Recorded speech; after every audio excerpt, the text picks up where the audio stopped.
네, 여러분 안녕하세요. 오늘 민간경비론 세 번째 시간으로 그동안 여러분들이 민간경비의 발전에 대해서 이 사회적인 배경만 알아보셨는데 이번에는 여기에 나와 있는 것처럼 이론적인 배경들을 두 시간에 걸쳐서 한번 같이 살펴보도록 하겠습니다. 민간경비와 관련되어 있는 이론적인 배경은 크게 지금 오늘 같이 살펴볼 경제환원론, 공동화이론, 이익집단이론 등이 있고요. 이거 외에도 다음 시간에 같이 이어서 살펴볼 수익자 부담 이론이라든가 치안 서비스 공동생산이라든가 CPT 이렇게 다양한 이론들이 있습니다. 따라서 여기에 있었던 이 이론들을 하나하나씩 보셔서 여러분들이 그 내용을 이해를 하시고 또 여기에 있는 내용들이 실제 민간경비를 발전시키는데 어떠한 도움이 되었는지 한번 여러분들이 직접 체계화 시켜본다 그러면 앞으로 민간경비 서비스를 이해하고 또 앞으로 발전 과정이 어떻게 진행될지에 대해서 한번 유추해 볼 수 있는 그런 좋은 기회라고 생각이 됩니다. 자, 그럼 오늘 함께 공부할 내용, 말씀드린 것처럼 경제환원론에 대해서 그리고 공동화이론 그리고 이익집단의 이론에 대해서 설명을 드릴 거고요. 관련해서 여러분들이 이해를 하실 수 있는 그런 시간이 되기를 바랍니다. 자, 먼저 경제환원론에 대해서 한번 살펴보시겠습니다. 경제환원론이라고 하면은요, 경제환원론은 말 그대로 경제 시스템이 어떻게 운영되느냐, 정확히 말하면 경기의 부양이 올라가느냐 내려가느냐에 따라서 이에 따른 이 사회의 범죄가 증가하고 감소하는 것에 대해서 시큐리티 수요와 관련된 내용입니다. 그래서 기본적으로는 특정 사회 현상을 설명하는 데 있어서 경제하고 시큐리티하고 직접적인 연관성을 찾기에는 굉장히 어렵지만 그럼에도 불구하고 경제 문제에서 어떤 경제의 흐름이 이 민간경비 서비스, 시큐리티 서비스를 성장 발전시키는데 어떠한 도움이 됐는지를 한번 확인해 보려는 거죠. 대표적인 게 민간경비 시장의 성장을 경제 전반의 상태와 경제 전반의 그러한 운영 현황 이런 것들과 연관시키는 겁니다.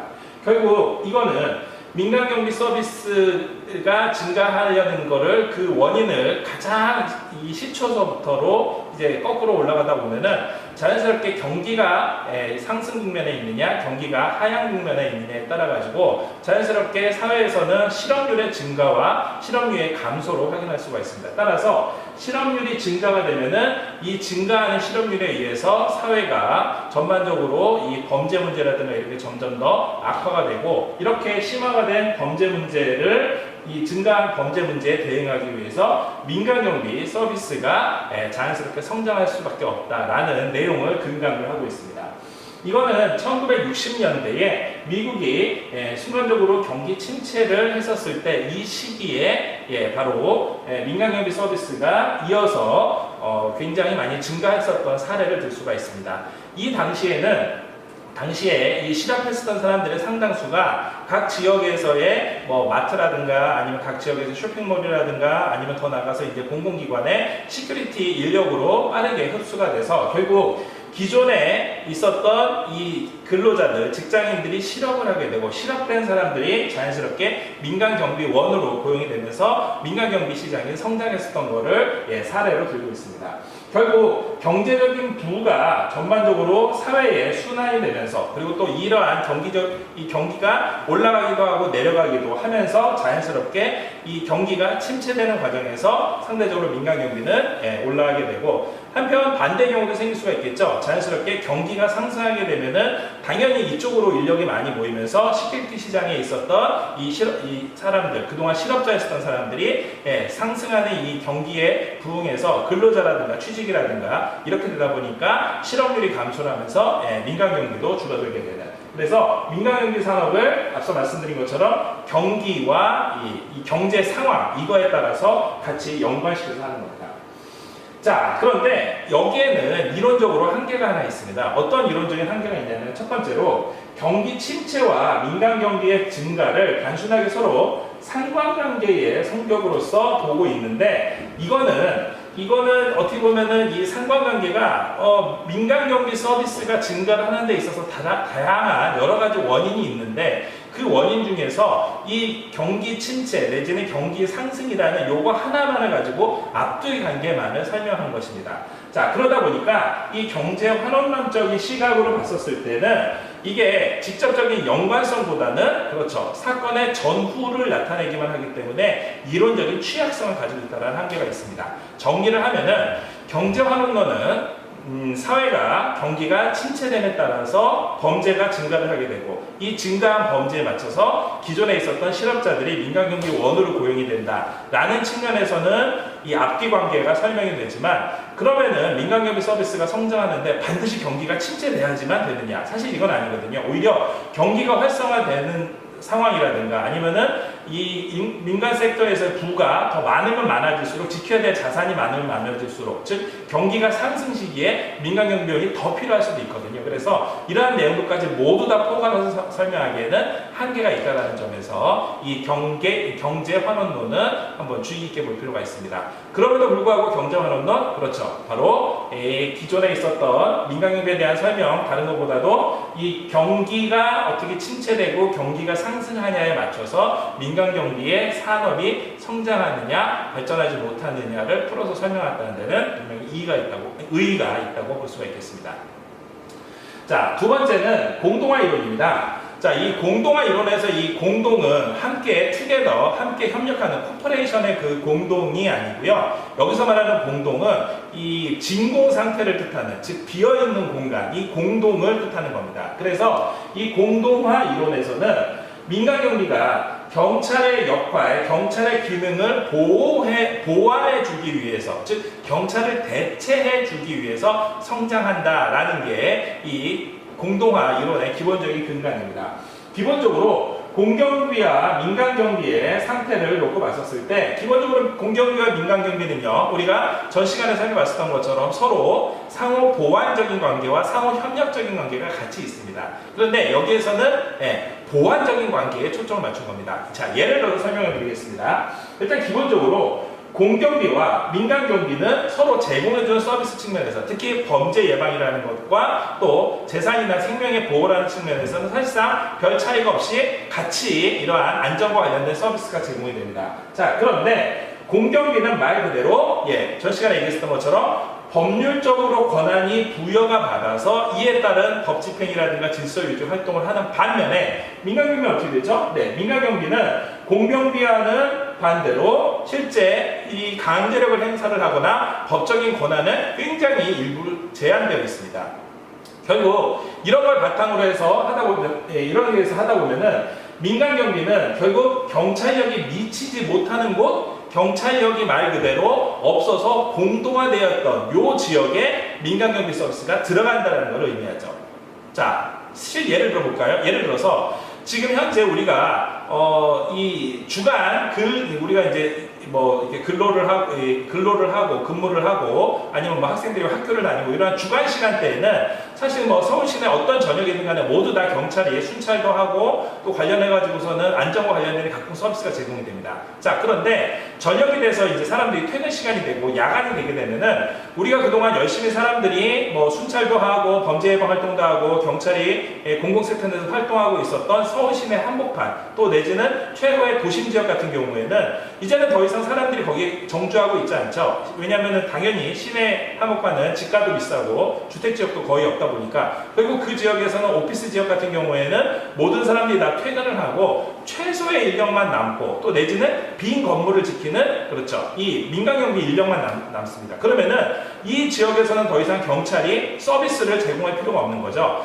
경찰은 물론 그럼에도 불구하고 긴급사항이 벌어지거나 콜이 들어오면 당연히 경찰이 가서 뭐 순찰도 하고 관련해가지고 법 집행도 하고 질서유지 활동도 하겠지만 경찰은 그 시간대에는 사람들이 주로 많이 몰려있는 지역. 자, 생각해 보십시오. 사람들이 퇴근하고 나면 어디로 가겠어요? 그렇죠. 각자 집으로 가거나 아니면은 집으로 가기 위해서 역세권 주변, 여러분들도 아마 집 주변에 있는 대표적인 역세권, 소위 말하는 부심 지역이 있을 겁니다. 그러면은 그 지역에 자연스럽게 뭐 유흥가도 많고 각종 뭐 술집이라든가 아니면은 각종 젊은 사람들이 많이 모이는 이러한 지역이 있기 때문에 그 지역에서는 그렇죠. 그 지역은 오히려 주간 시간대에는 거의 손님이 없다가 뭐 오후 4시에 여는 집도 많잖아요. 가게들 중에서. 그런데 실제 야간 시간이 되면은 새벽까지도 많은 경찰의 출동 건수와 법 집행이 필요한 그런 상황이 벌어집니다. 자, 정리를 하면은 결국 경찰역에 기본적인 한계가 있다라고 가정했었을 때 경찰이 가지고 있는 치안 서비스를 주간 시간대에는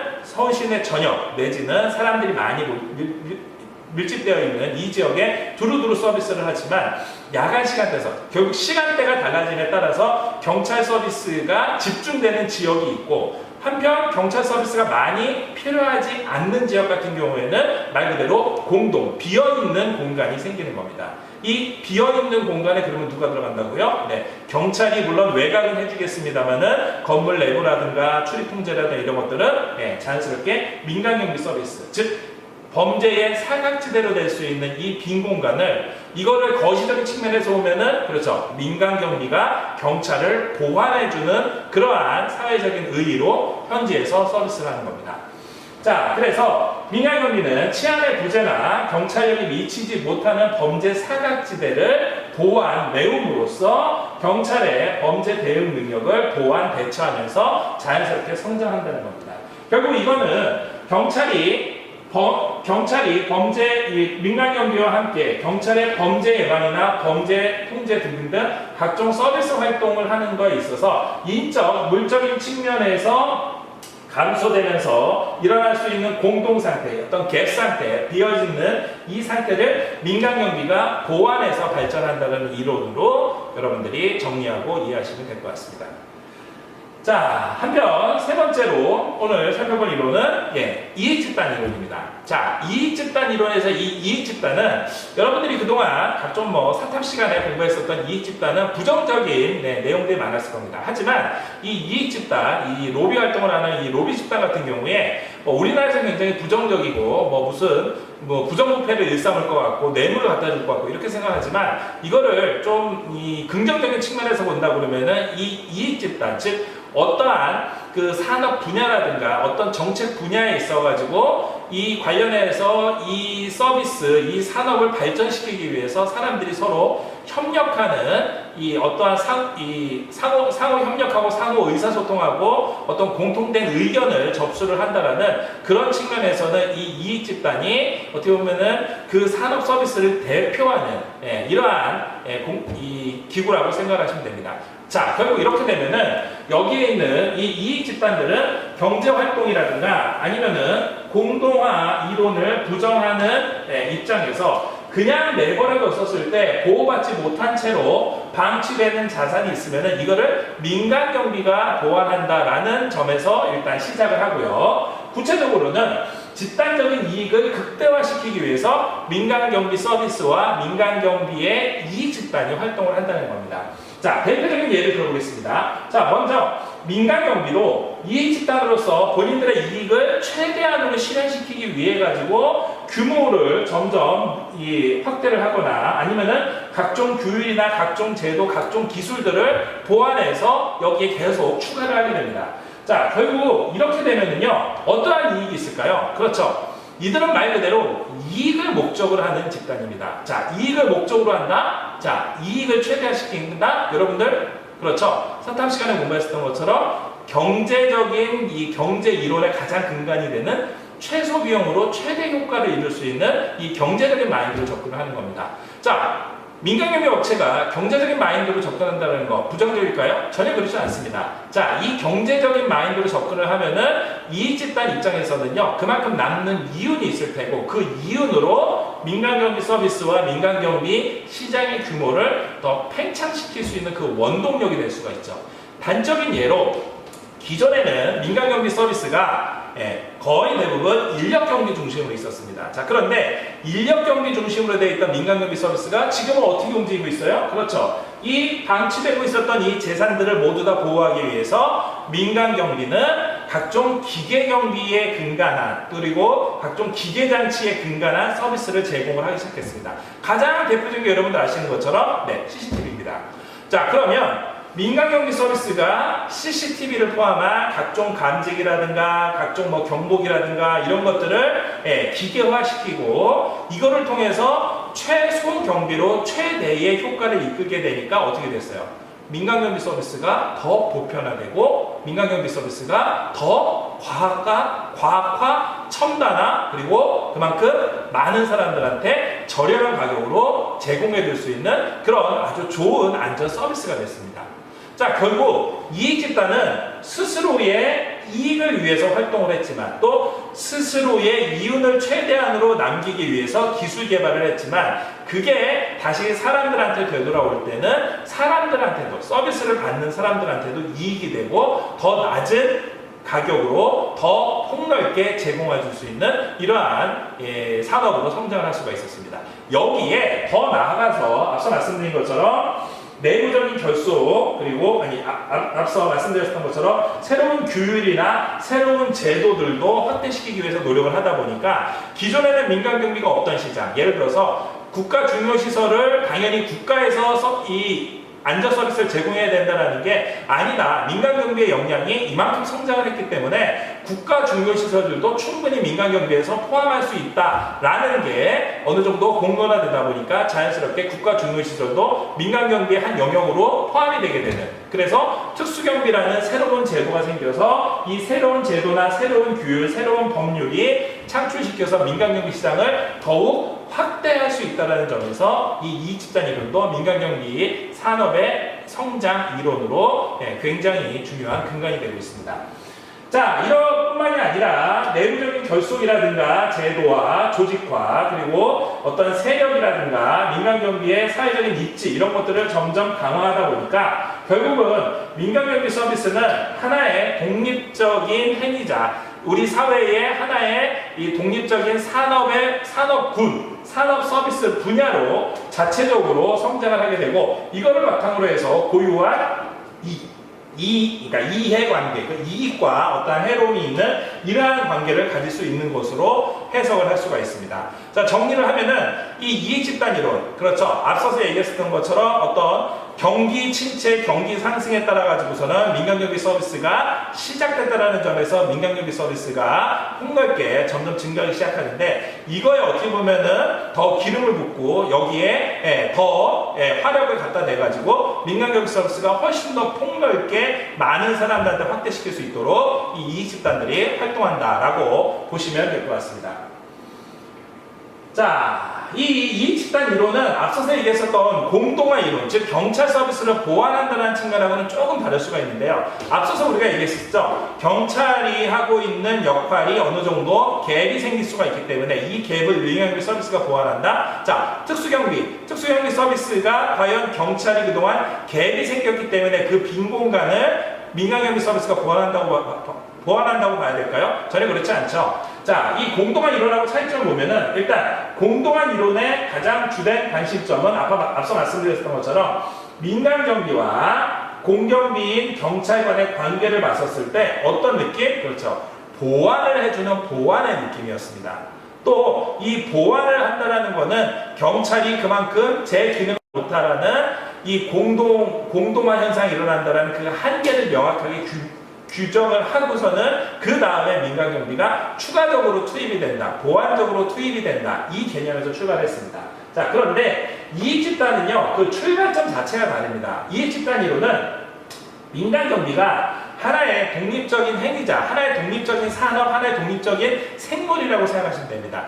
이 하나의 독립적인 산업군이 발전을 하기 위해서 이 민간경비 서비스라는 이 시큐리티 산업이 자체적으로 발전을 하기 위해서 어떠한 노력을 하는지를 이 스스로 주체적으로 판단을 하고 주체적으로 결정을 한다는 거죠. 자, 그러면은 앞서 말씀드린 것처럼 기계화시키는 방법, 제도화시키는 방법, 자격증화 시켜가지고 어느 정도 전문성을 갖추게 하는 방법, 이런 것들을 스스로 이 산업군이 발전할 수 있도록 영향을 미친다는 겁니다. 자, 결국 공동화 이론하고 가장 큰 차이점, 공동화 이론은 경찰이라는 조직이 있고 경찰의 상호 보완적으로 민간경비가 여기에 도움을 주는 이러한 역할이라고 하면은 이익집단 이론은 당연히 경찰만의 역할이 있습니다. 하지만 민간경비도 민간경비만의 독특한 이러한 영역이 있어서 여기에서 점점 더 영향력을 확대를 해서 그러다 보면 자연스럽게 공경비였었던 경찰이 가지고 있는 내용까지도 일부 포함시킬 수 있는 이러한 역할로 발전할 수 있다는 게 공동화 이론하고의 차이점이라고 볼 수 있습니다.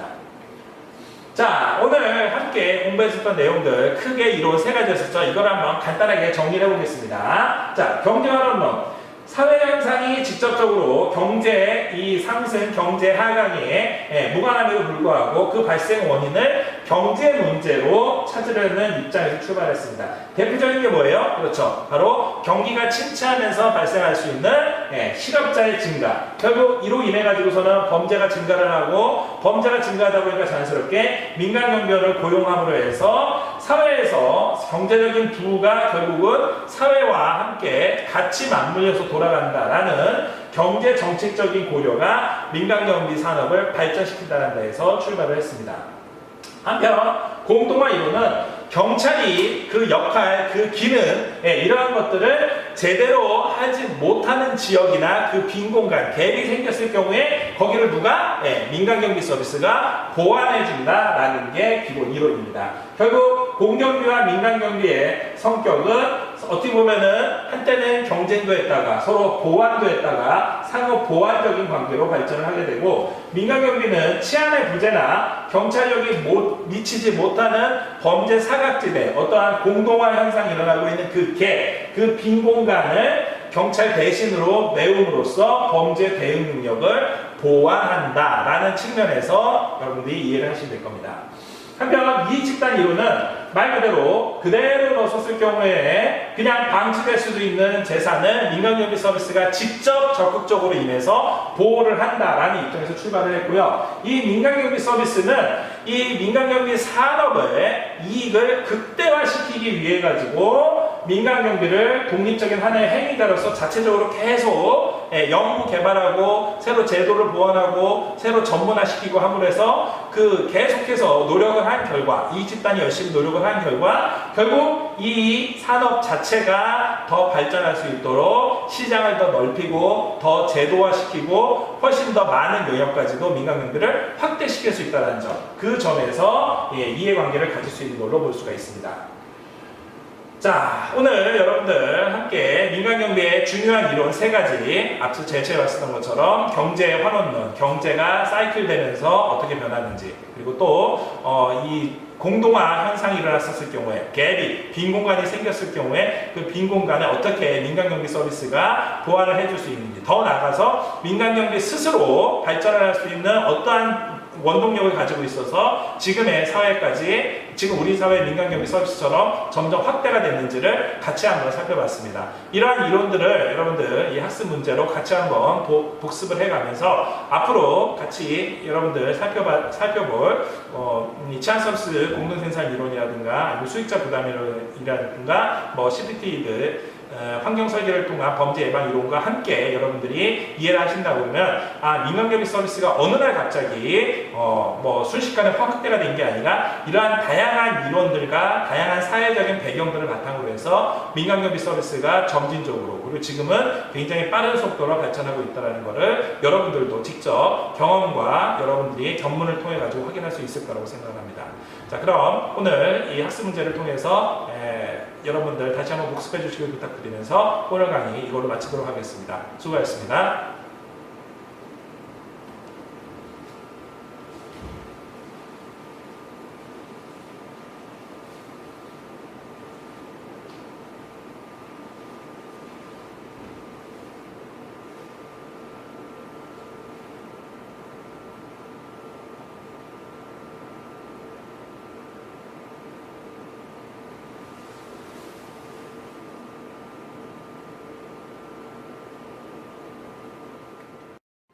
아파트를 비롯해 건물에서 일하는 경비원은 주민들 가장 가까이에서 안전을 살핍니다. 그런 만큼 데이트 폭력이나 스토킹 등과 같은 범죄를 빨리 알아차리고 대처할 수도 있는데요. 민간 경비원이 범죄 예방에 적극적으로 대처할 수 있도록 경비업체와 경찰이 합동 훈련에 나섰습니다. 보도에 정주영 기자입니다. 아파트 단지에서 연인으로 보이는 남녀가 실랑이를 벌입니다. 남자의 연성이 높아지더니 돌아서려는 여자를 막아섭니다. 어디 갈라 그래? 할 얘기 없다고. 상황이 심각해지자 아파트 경비원이 달려가 남자의 행동을 제지하고 경찰에 신고합니다. 하지 마세요. 없다고. 방배경찰서와 아파트 경비업체가 스토킹 범죄 예방 합동훈련에 나섰습니다. 아파트나 길거리 같은 거주지 주변에서 스토킹과 데이트 폭력이 일어났을 때를 대비해 경비원이 피해를 막고 빨리 경찰에 신고하는 훈련입니다. 모의 훈련에 앞서 방배경찰서는 경비업체를 찾아 많은 경비원이 참여할 수 있도록 근무 교대 시간에 스토킹 범죄에 대한 사전 교육을 했습니다. 방배경찰서는 지역 주민 16만여 명, 경찰 1명이 약 450명을 범죄로부터 보호하고 있는데 여기에 민간 경비원도 주민 안전을 지키는데 적극적으로 협력할 수 있도록 한 겁니다. 범죄 예방 교육을 통해 가지고 범죄에 대한 이해도가 한층 높아질 수 있는 계기가 되었습니다. 스토킹 범죄 예방을 위한 민간 경비업체와 이렇게 방배경찰서의 합동 훈련에 참석하게 되어서 저희 회사와 입주민분들이 또 범죄에 대한 또 이해도를 높일 수 있는 좋은 계기가 되기를 기대해 봅니다. 방배경찰서는 경비업체 29곳과 경비원 679명을 대상으로 범죄 예방 교육과 훈련을 이어갑니다.